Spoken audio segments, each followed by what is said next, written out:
I knelt by that moonlit lake, a velvet box trembling in my hands, and I couldn't stop seeing it. The blood. My blood. Pooled beneath me on the Persian rug like some grotesque baptism. I'd been born into violence. I'd lived by it. And that night, I'd been ready to die by it. But she wouldn't let me. The woman standing before me now, her hair catching silver light like a halo, had done the impossible. She'd answered a call from my terrified son. She'd driven through the night to find a stranger bleeding out in a mansion that was more prison than home.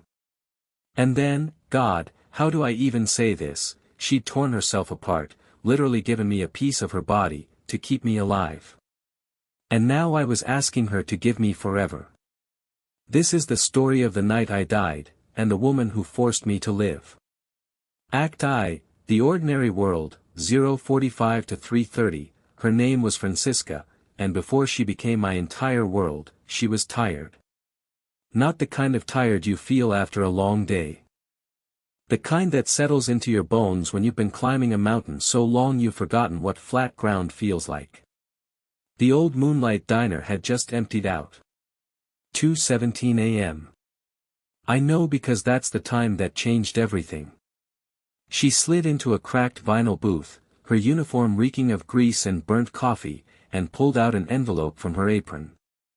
The envelope. The one she'd been stuffing with crumpled bills and coins for months. I wasn't there.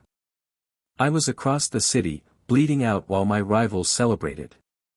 But I've heard this story so many times from her, I can see it like I was. She counted slowly. Quarters. Dimes. A few wrinkled fives. Her lips moved as she did the math, dividing her pathetic pile into two smaller, even more pathetic piles. One for rent, due in 3 days. One for nursing school, that distant dream she'd been chasing since she was 16. The pile for rent was too small. The pile for school was laughable. But she smoothed each bill with careful fingers, like they were made of gold instead of broken promises. That's when the phone rang. Sharp. Piercing. Shattering the 2 a.m. silence like a gunshot. She jumped, her tired eyes going wide. No one called the diner this late. Wrong number, probably. She thought about letting it ring itself into silence. But what if it wasn't? Francisca has this thing, this damned beautiful, infuriating thing, where she can't ignore someone who might need help. Even at 2 a.m. Even when every muscle in her body screamed for sleep. She walked to the counter.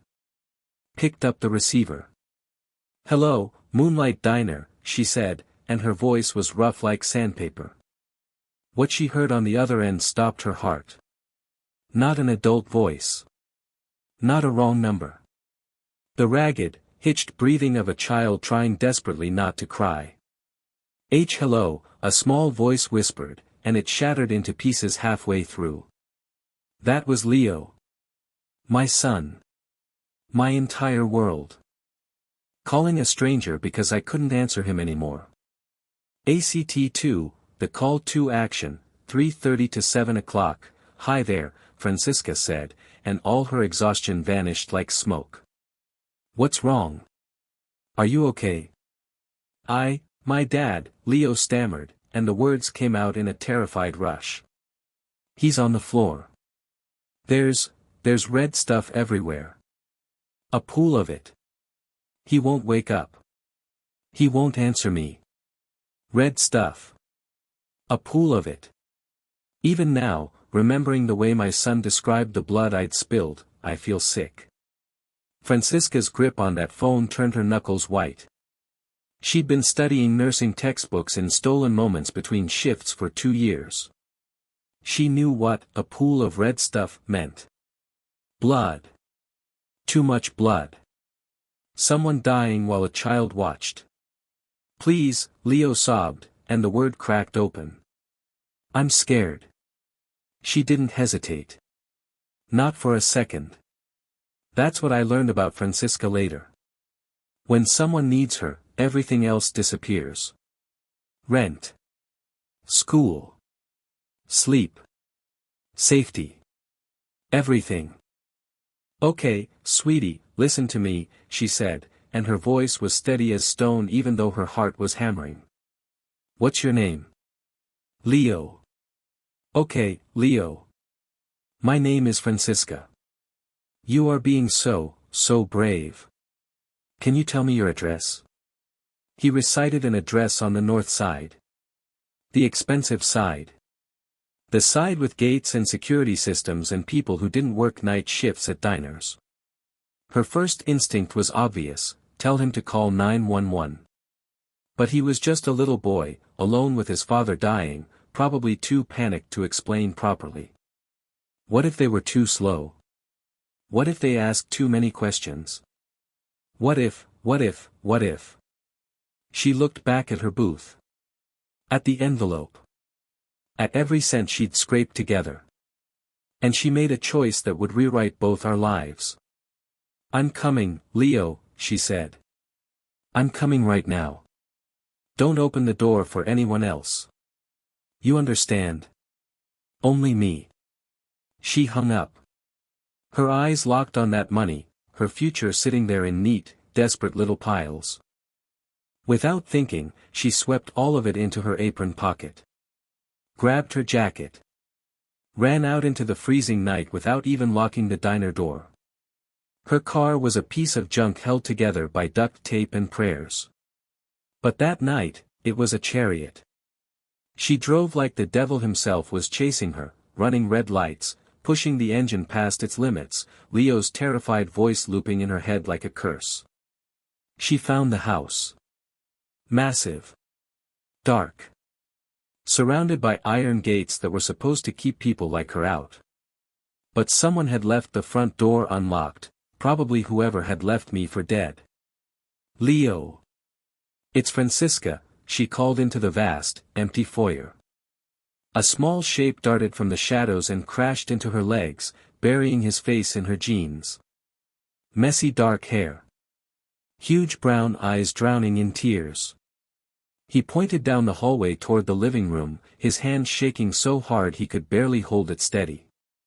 Francisca took a breath. Stepped into that room. And saw me. ACT3, the sacrifice, 7 to 12 o'clock, I've been stabbed before. Broken ribs. Dislocated shoulders. Part of the life.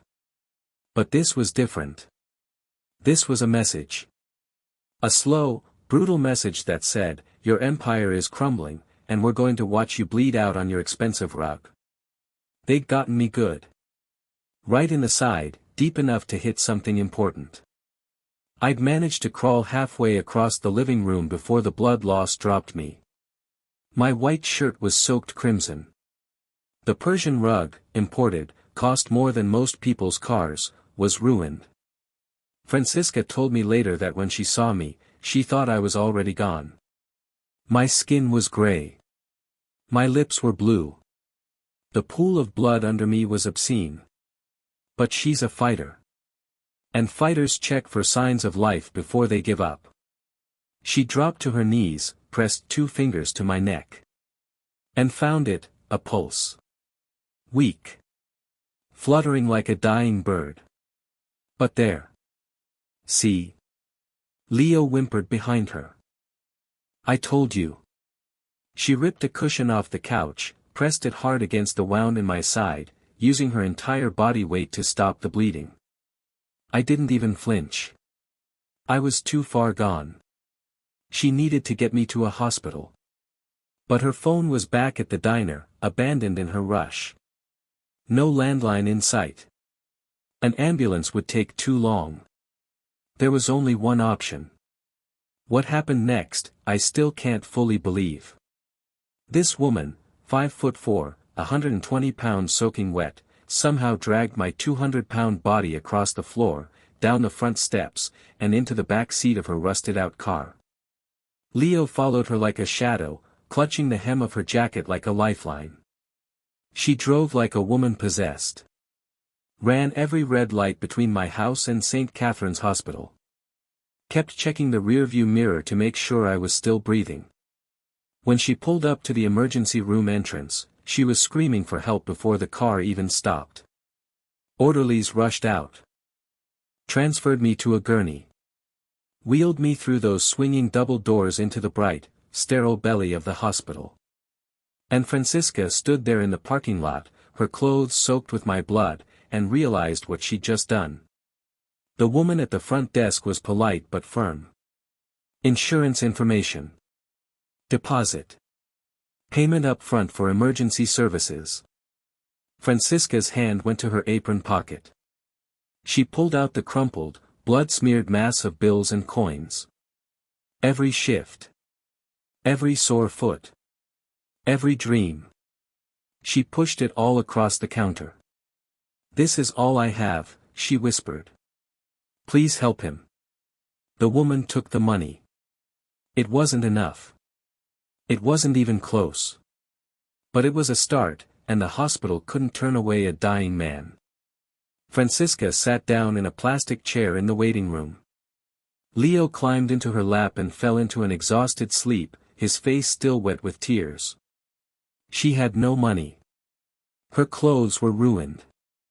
She'd quit her job by not showing up. And she had absolutely no idea who I was. All she knew was that a little boy needed his father. And she'd given everything to make sure that could happen. ACT4, the impossible choice, 12 to 1700 hours, they tell me I flatlined twice in surgery. The knife had done more damage than anyone realized. Nicked my renal artery. One of my kidneys was shredded beyond repair.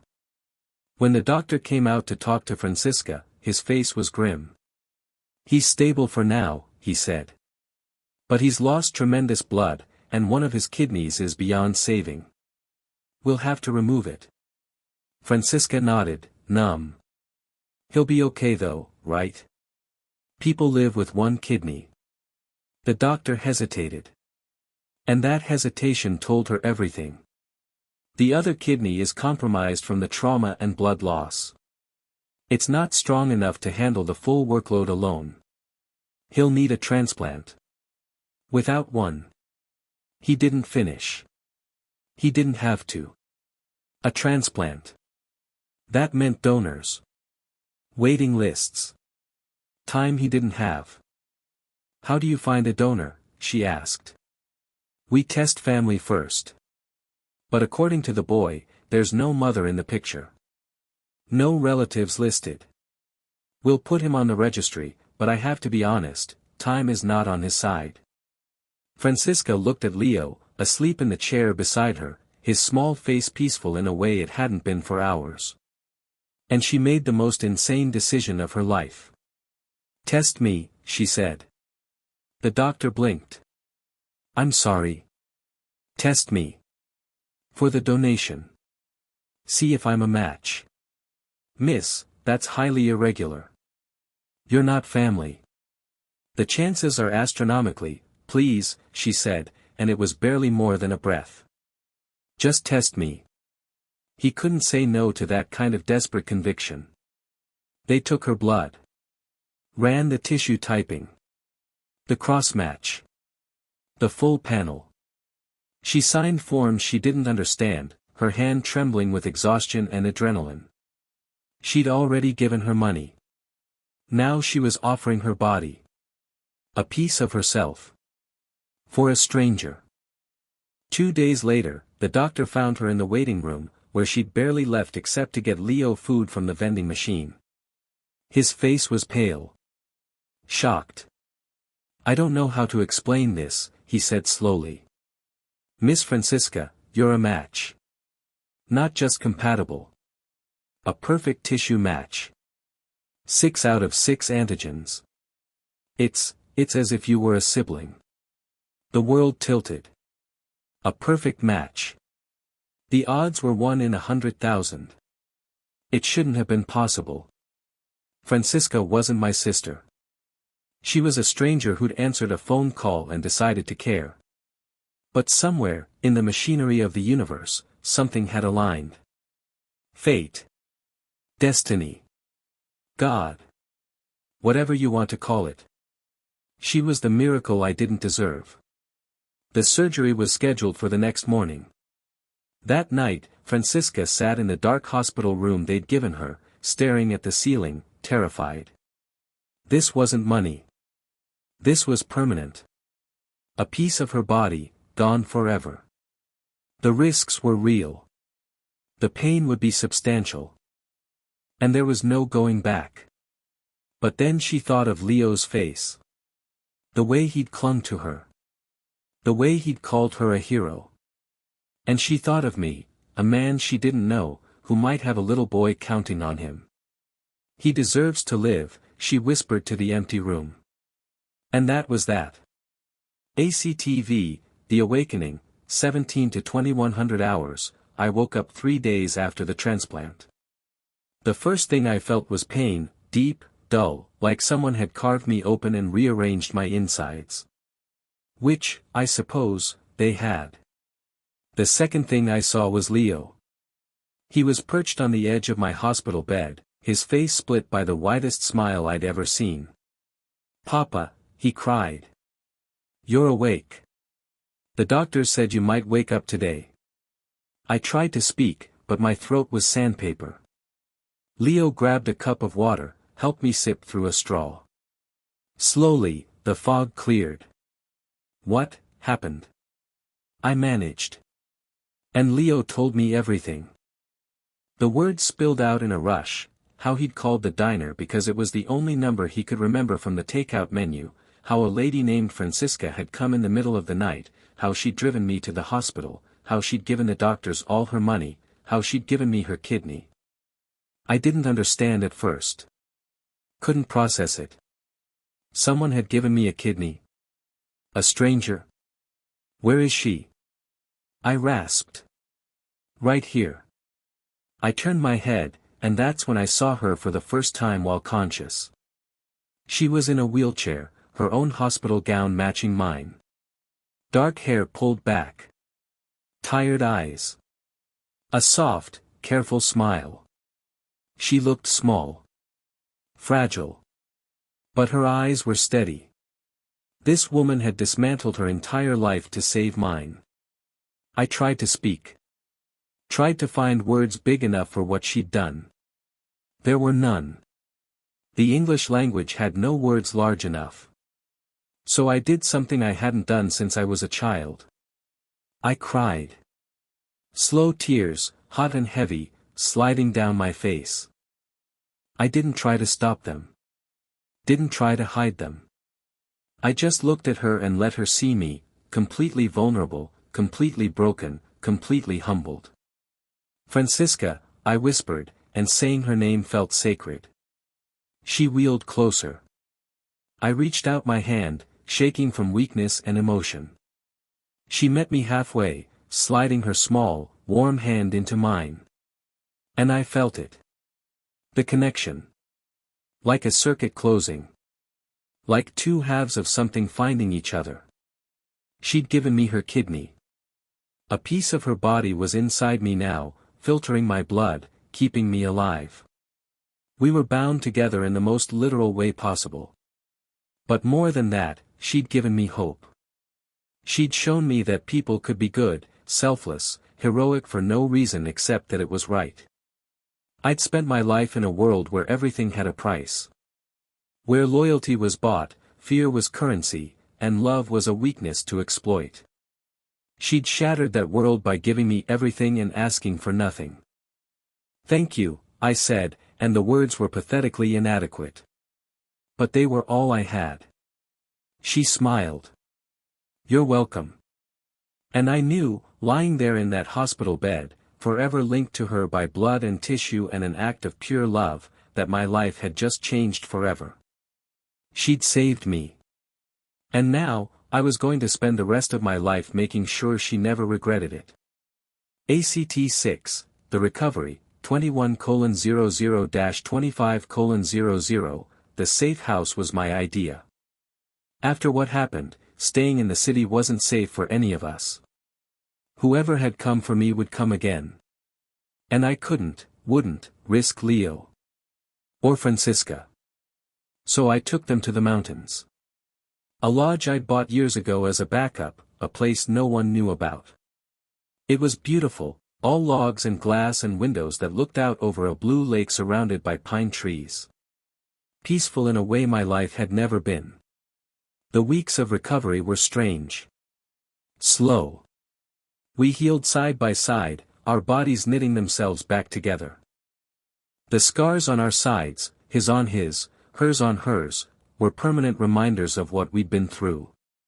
During the day, Leo would bounce between us, chattering and laughing, a kid again instead of a terrified witness. I taught Francisca how to play chess by the fireplace in the evenings. Her hands were small against mine when I showed her how the pieces moved. And slowly, carefully, I told her the truth. The men who did this to me, I said one night, moving my knight across the board, were rivals. In my business, there are no rules. Only power. She looked up, her dark eyes steady. Listening. I'm not just a businessman, Francisca. The world I come from is dark. I've done things, terrible things, to protect what's mine. I'm a man people fear. I waited for her to recoil. To be disgusted. To realize she'd saved a monster. Instead, she reached across the chessboard and took my hand.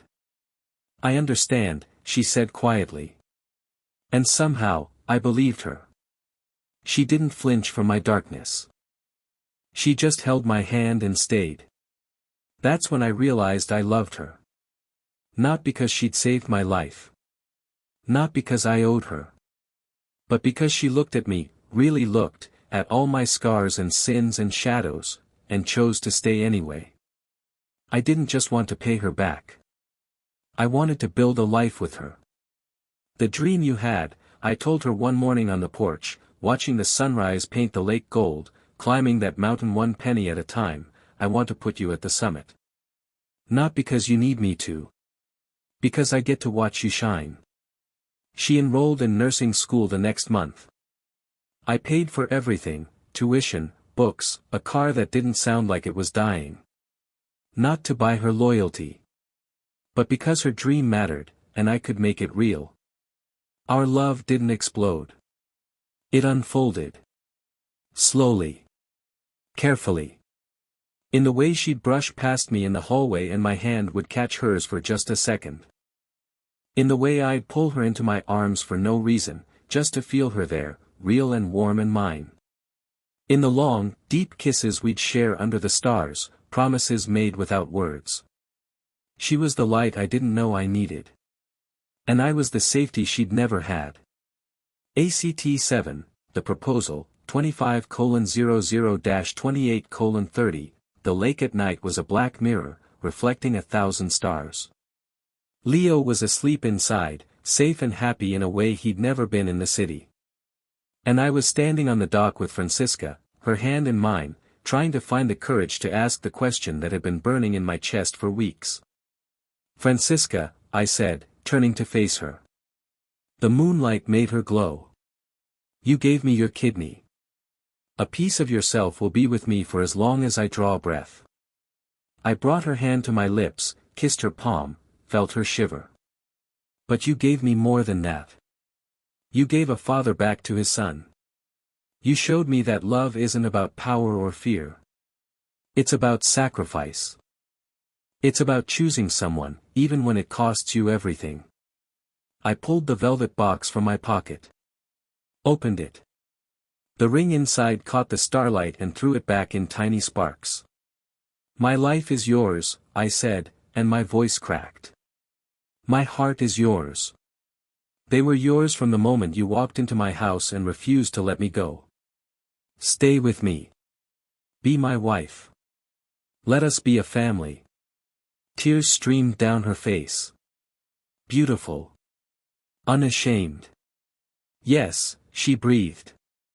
Always. I slid the ring onto her finger. Pulled her into my arms. Kissed her like a man who'd been drowning and just found air. We weren't a waitress and a mob boss anymore. We weren't a stranger and a dying man. We were Francisca and Adriano. And Leo. A family. Our love story started with a late-night phone call and a sacrifice that defied reason. But it became something bigger. Something unbreakable. Because when you give someone a piece of yourself, literally, physically, permanently, you're bound to them forever. And I wouldn't have it any other way. Epilogue, the message, 28:30-30:00. If you've ever felt powerless, you understand what I'm about to say. For years, I thought power meant control. Dominance. Fear. I built an empire on those things. And it almost killed me. But lying in a pool of my own blood, I learned the truth. Real power is being strong enough to accept help. Real strength is letting someone see you broken and trusting them not to walk away. Francisca didn't save me because she wanted something. She saved me because that's who she is. Selfless. Brave. The kind of person who runs toward danger when someone needs her. And the crazy thing? She wasn't some superhero. She was tired. Broke. One bad day away from losing everything. But she gave it all away. For a stranger. For a little boy she'd never met. For a future she couldn't see. That's the kind of love that changes you. Not the easy love. The sacrificial kind. The kind that costs you everything and gives it gladly. I'm not the same man I was that night. I can't be. I carry her with me now. Literally, her kidney filters my blood every second of every day. But also metaphorically. Her kindness. Her courage. Her heart. If you're out there struggling, thinking no one sees you, thinking your sacrifices don't matter, they do. You do. Francisca was counting coins in a diner at 2 a.m., dreaming of a future that felt impossible. And then she answered a phone call that changed everything. You never know what moment is going to rewrite your life. You never know when your kindness is going to save someone. So be kind. Be brave. And when the phone rings at 2 a.m., answer it. You might just save a life. And in the process, find the love you didn't know you were looking for. My name is Adriano. And I'm only here because a woman I'd never met decided I was worth saving. This is our story. And I'll spend the rest of my life making sure she knows, she didn't just save my life. She gave me a reason to live it.